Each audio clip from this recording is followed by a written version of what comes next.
Vamos continuar nossa análise das ofertas de Caim e Abel? Antes, porém, dê uma pausa no vídeo, faça sua oração, pedindo a iluminação do Espírito Santo para entender tudo aquilo que vou dizer aqui e volte para prosseguirmos com o estudo. Se você gosta de assistir aos vídeos do canal, por favor, inscreva-se, comente, compartilhe e deixe o seu gostei. Pois bem, no versículo 4 de Gênesis 4, diz que Abel trouxe dos primogênitos do seu rebanho. O que são esses primogênitos? Eles são os primeiros frutos de algo. No caso aqui, os primeiros filhotes nascidos do rebanho de Abel. Na cultura hebraica e em toda a escritura, o primogênito, ele representa o melhor, o primeiro lugar, o que é mais valioso. Veja o que diz Êxodo 13, versículo 2. Consagra-me todo o primogênito, todo que abre a madre de sua mãe entre os filhos de Israel, tanto de homens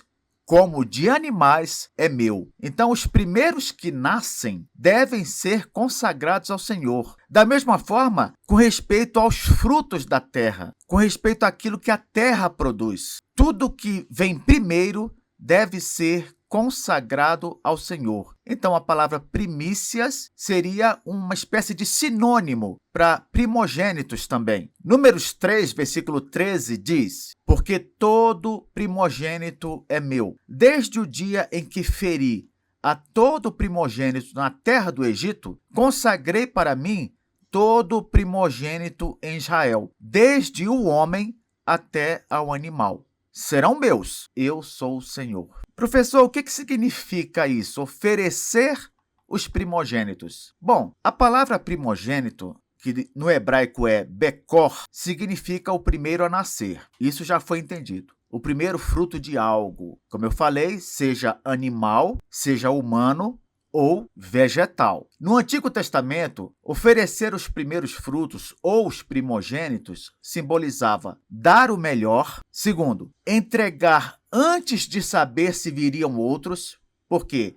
Porque ao fazer isso, estava exercendo um ato de fé, não é? Porque se vêm os primeiros frutos ou vêm os primeiros filhotes e você entrega para Deus, sem saber se vai vir mais depois, isso é um ato de fé. Terceiro, ao entregar para Deus, você reconhece que tudo que se tem vem de Deus, entende? Mesma coisa a gente vê, por exemplo, na devolução do dízimo. Quando você devolve o dízimo a Deus, você está reconhecendo que, na verdade, todo o seu dinheiro pertence a Ele, ainda que você tenha a obrigação de devolver apenas uma parte. E por que isso agrada a Deus? Porque é um ato de fé, é um ato de dependência total de Deus. Abel mesmo, ele não esperou ter um rebanho completo para ofertar. Não, ele poderia esperar. Vou ver se nasce um número bom de carneiros aqui, para depois eu escolher os melhores e oferecer para Deus. Não, quando nasceu, ele já ofereceu. Abel entregou o primeiro, isto é, antes de qualquer garantia de continuidade. Isso evidencia que ele não dependia das circunstâncias, não. Ele confiava, ele tinha fé em Deus. Se olharmos o que diz Hebreus 11, 4, confirmamos isso. Olha o que diz lá, Hebreus 11, 4. Pela fé, Abel ofereceu a Deus maior sacrifício do que Caim. Abel confiava em Deus como seu provedor. A respeito de Caim, nada é dito no que se refere à sua fé. O significado teológico é consagração total. Porque, ao oferecer os primeiros, como eu disse há pouco, Abel reconhece que tudo pertence a Deus. É como se ele estivesse dizendo: Senhor, eu só tenho isso porque tu me deste. Se tenho vida, se tenho ovelhas, se tenho gordura para ofertar, é tudo teu. Por isso, não hesito em devolver o melhor para ti. Que coisa bonita, não? Abel não considerava o rebanho seu patrimônio pessoal, como normalmente o ser humano age em relação a tudo que ele tem. Não, Abel enxergava tudo como provisão divina. Já pensou você cair em si e perceber que o ar que você respira, a comida que você come, a água que você bebe, as roupas que você tem, tudo, tudo foi Deus que te deu. Esse reconhecimento, essa conscientização é algo que agrada a Deus. Ele gosta disso. Vamos tirar algumas aplicações práticas? Por exemplo, como deveria ser a nossa atitude com relação ao que temos? Quando recebemos um salário, separemos primeiro a parte de Deus, com generosidade, com gratidão. Fale para Ele: Senhor, tudo isso veio de Ti.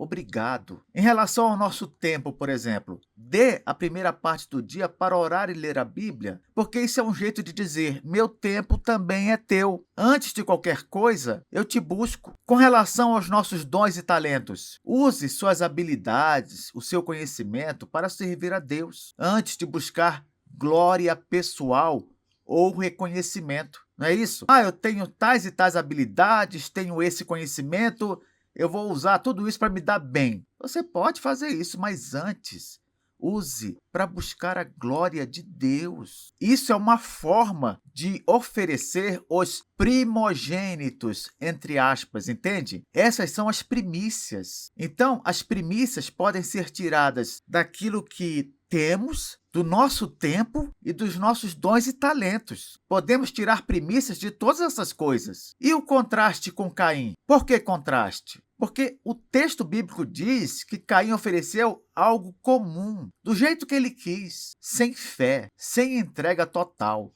Ele simplesmente cumpriu o ritual, ofereceu. Deve ter aprendido isso com os pais, não sei. Ele apenas fez a parte dele. Mas lembra que eu falei na aula passada? Deus olha não apenas a oferta, ele olha o ofertante também. Agora, não confunda as coisas. O fato de Deus olhar o ofertante não quer dizer que ele não olha a oferta. São as duas coisas. Às vezes a pessoa fala: o meu coração é de Deus. E isso é verdade. Só que na hora de oferecer, oferece de qualquer jeito, presta um culto sem vontade, sem ânimo. Deus olha as duas coisas. Ele olha a sua vida e olha também o que você oferece a ele. Mantenha esse equilíbrio. Abel, por sua vez, ofereceu com fé, gratidão, confiança, reconhecendo que tudo pertence a Deus. Então, conclusão. Abel deu os primogênitos de seu rebanho, reconhecendo que Deus é o dono de tudo, agindo com fé e gratidão, demonstrando dependência total de Deus, porque não dá para garantir que vai vir outro filhote do mesmo jeito ou não, e também, de quebra, nos ensinou com sua atitude que o primeiro lugar na vida pertence ao Senhor. O versículo termina a primeira parte dizendo que Abel ofereceu da gordura deste, isto é, da gordura do filhote, do primogênito. O que seria a gordura no contexto do sacrifício? A gordura era considerada a parte mais nobre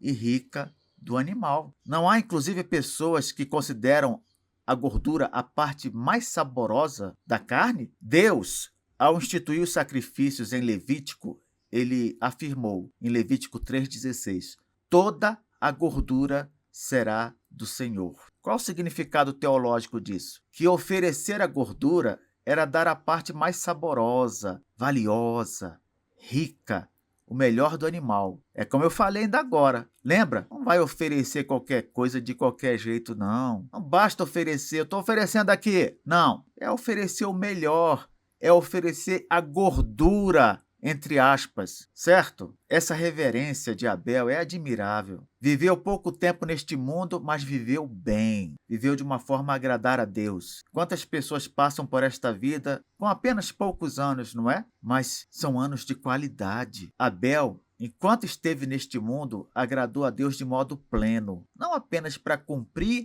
um ritual religioso. Foi um modelo, um exemplo, de como deve ser um servo do Senhor. Isso também mostra implicitamente que Adão e Eva se arrependeram muito do pecado que eles cometeram, porque jamais Abel poderia seguir no caminho que seguiu se não tivesse sido orientado pelos seus pais. Infelizmente, não aconteceu o mesmo com Caim. Por quê?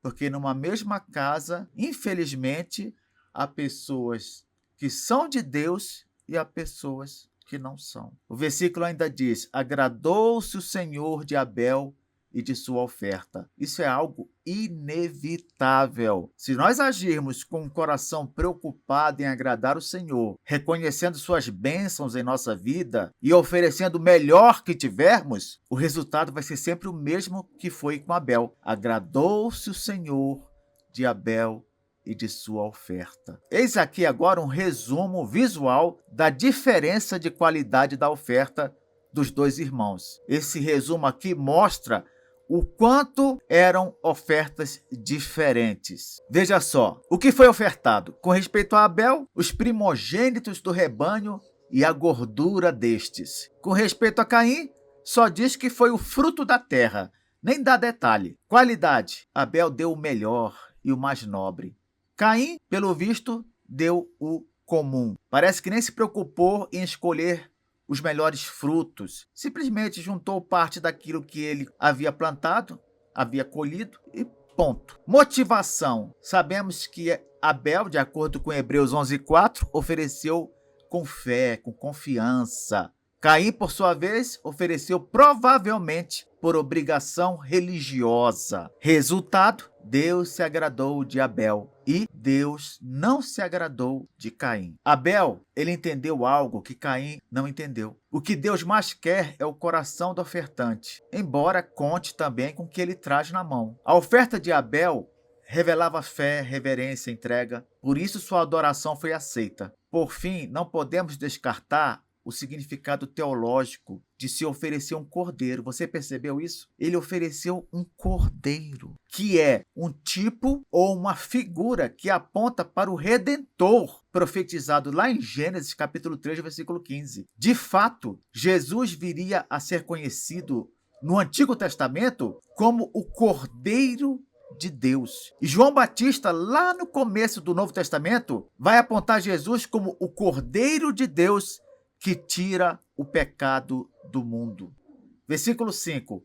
Ao passo que de Caim e de sua oferta não se agradou. Irou-se, pois, sobremaneira Caim, e descaiu-lhe o semblante. Infelizmente, Deus rejeitou a oferta de Caim, o que revela a diferença de coração desses irmãos. E também revela a falha na forma como Caim ofereceu. Professor, mas aparentemente você só olhando para a cena dá a impressão que não houve nada errado, não é? Sim, pode dar, mas Deus, ele vê além da aparência. Em 1 Samuel 16:7 diz: Porém o Senhor disse a Samuel: Não atente para a sua aparência, nem para a sua altura, porque o rejeitei. Porque o Senhor não vê como vê o homem.